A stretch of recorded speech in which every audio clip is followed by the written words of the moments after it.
Oi pessoal, esse é o update do segundo trimestre de 2022 da Módulo Capital e eu sou Júlia Seco, faço parte do time de relação com os investidores da Módulo.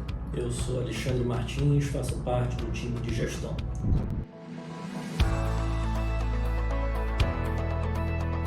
No trimestre, o módulo 1 rendeu cerca de menos 20%, comparado a menos 18% do Ibovespa. No mesmo período, o módulo Core fechou em linha com o Ibovespa. No ano, tanto o módulo Core quanto o módulo 1 caíram cerca de menos 15% e a bolsa fechou com uma queda de 6%. Bom, esse foi um trimestre bastante complicado, né? Só em junho a bolsa caiu aproximadamente 18% em reais, 20% em dólares. Não só Ibovespa, tá? Então no mundo inteiro, né? O S&P caiu muito, o MSCI, o índice de mercados emergentes, caiu mais ou menos 13% no mês, tá? E até essa fotografia, quando você olha o tamanho do tombo, né, das bolsas, não reflete a realidade do que aconteceu dentro de cada índice de mercado. Então, quando você decompõe o índice, né, em large small caps, em setores de commodity, de tecnologia, você vê que alguns segmentos sofreram muito mais do que o que os índices nos demonstram, né, pelo valor fechado do índice no mês, né? Eu acho que melhor do que falar, vale a pena mostrar alguns gráficos. A gente vai trazer 3 gráficos, tá? O primeiro é um gráfico que mostra o valor de $1 investido na Nasdaq nos mais diversos anos desde 1985. Então você vê que tem várias linhas, né? E a linha vermelha nesse gráfico é a linha que mostra o desempenho dos primeiros 100 dias de negociação da Nasdaq em 2022, né? Enfim, bastante fraco, foi pior 100 dias de negociação desde 1985, né? A segunda imagem é uma fotografia do desempenho da Bolsa Brasileira, separando, né, as large caps das empresas de menor capitalização de mercado. A Bolsa Brasileira tem um peso muito relevante, né, de commodities e de bancos. Quando você tira esses segmentos que desempenharam um pouco melhor, você vê que o tombo da Bolsa foi muito mais relevante do que o índice Ibovespa nos mostra, tá? E o último gráfico é um gráfico interessante, é um gráfico de um índice que a Goldman Sachs compila, que é um índice das empresas de tecnologia que não tem lucro, né? Então são empresas que se valorizaram muito na época do Covid, em meio a essa quase bolha especulativa desse segmento de tecnologia, e quando você olha esse gráfico versus o índice S&P, você observa que de fato essa bolha estourou e que não tem, com juros subindo, não tem mais moleza.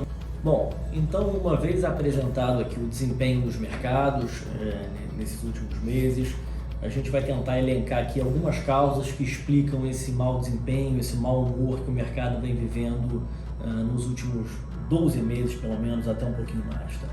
O primeiro fator, claro, que todo mundo sente na pele é a questão inflacionária. Você tem uma inflação hoje que é disseminada em todo o planeta. Essa inflação, ela nasceu já no passado recente pelos desarranjos na cadeia produtiva mundial, né, nas cadeias de suprimento derivadas do problema do Covid, e foram gravemente agravadas pela guerra na Ucrânia, né? Então, desde o início de 2020, só para vocês terem uma ideia, eu vou botar um gráfico aqui, o preço do petróleo subiu 77%, trigo e milho subiram mais do que 100%, commodities metálicas subindo, enfim, uma pressão muito grande de custo por todos os lados, tá? O segundo fator, como uma consequência, eu diria, da escalada inflacionária, você tem a elevação dos juros no mundo inteiro, né? Então, nos Estados Unidos, a gente vê o Banco Central americano elevando os juros de curto prazo, mas os juros de 10 anos saíram já de um patamar de 1,5% ao ano para perto de 3%, né? O mesmo aconteceu aqui no Brasil, do início do ano até junho, a NTNB saiu de mais ou menos uns 5% para 6%, NTNB longa, tá? Do ponto de vista global, eu diria que o último fator que merece mais atenção recentemente é a questão do crescimento econômico. Então, essa mistura de inflação alta, inflação do lado da oferta, com o Banco Central subindo o juro, é bastante ruim para o crescimento econômico, e várias economias do mundo já estão desacelerando bastante, e é esperado que parte relevante do mundo desenvolvido passe por um processo de recessão no futuro próximo. Tá? Naturalmente, esse processo de recessão impacta o lucro das companhias. E se já não tivesse problema suficiente, a China volta então a ter alguns surtos de Covid ao longo do trimestre e vem implementando novos lockdowns. Tá? O último fator que, na nossa opinião, explica o desempenho, um fator mais ligado aqui ao Brasil, é que no meio dessas pressões todas, se aproximando da eleição, o governo começa a tentar usar o orçamento público para oferecer subsídios e apoios às populações mais carentes, trazendo então uma preocupação maior quanto à solvência, à trajetória da dívida pública no longo prazo. E isso é pior em um momento eleitoral, onde os candidatos dos dois lados fazem diversas promessas, grande parte delas que não poderá ser cumprida sem comprometer de alguma forma a solvência fiscal de longo prazo do país. E para frente, né? É sempre importante nunca olhar investimento de uma forma unidimensional. Olha, as perspectivas são positivas para frente, então é para comprar bolsa, ou são negativas, é para vender bolsa. Você precisa sempre olhar o que você está pagando para entrar, preço versus perspectivas para frente. Tá? E nesse sentido, o momento atual nos parece bastante interessante. Primeiro que a bolsa parece bastante barata sob diversas métricas. Tá? Então, por exemplo, quando você olha o preço-lucro hoje do Bovespa, negociando em torno de 6 vezes. Tá? Bastante baixo, mais do que um desvio padrão abaixo da média histórica. E aí uma pessoa poderia argumentar, mas o juro subiu muito, você está pagando um PI menor, mas você tem um custo de capital maior. Então vamos olhar o indicador, né, do prêmio de risco implícito na bolsa, que é a comparação, né, do inverso do preço-lucro menos o que você ganha numa renda fixa de longo prazo inflacionada aqui no Brasil. Então esse gráfico de Equity Risk Premium, que eu vou botar aqui, mostra que também, sob essa ótica, mesmo levando em conta a elevação dos juros, a bolsa ainda parece atraente. Tá? Em segundo lugar, a economia brasileira, por enquanto, tem apresentado uma certa resiliência. Né?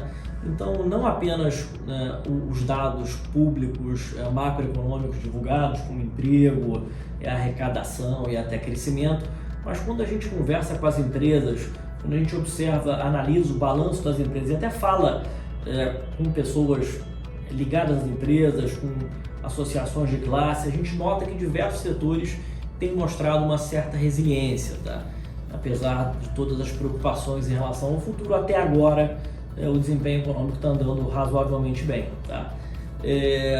Do ponto de vista de juros no Brasil, o Banco Central, na nossa opinião, já está chegando no final do ciclo de alta, então grande parte do trabalho sujo, né, do remédio dolorido, ele já foi aplicado, vai começar a surtir efeito para frente. Então, juntando isso tudo, a gente acha que a relação risco-retorno de quem tiver comprado agora no portfólio de empresas que compõem a carteira dos nossos fundos é uma relação risco-retorno bastante favorável. Tá? Eu vou pedir para a Júlia comentar um pouquinho aqui a atribuição e falar um pouco da carteira e no final eu faço os últimos comentários. No trimestre, as 3 principais contribuições negativas do módulo 1 foram Americanas, Apvida e Natura. E as 3 principais contribuições positivas foram Tupi, Eletrobras e Petrobras. No módulo Core, as 2 principais contribuições negativas foram B3 e Alpargatas, e a principal contribuição positiva foi Tupi. Bom, então eu vou falar rapidamente da carteira do fundo. A gente entra no segundo semestre com 30 empresas, das quais as top 10 representam mais ou menos 50% do fundo.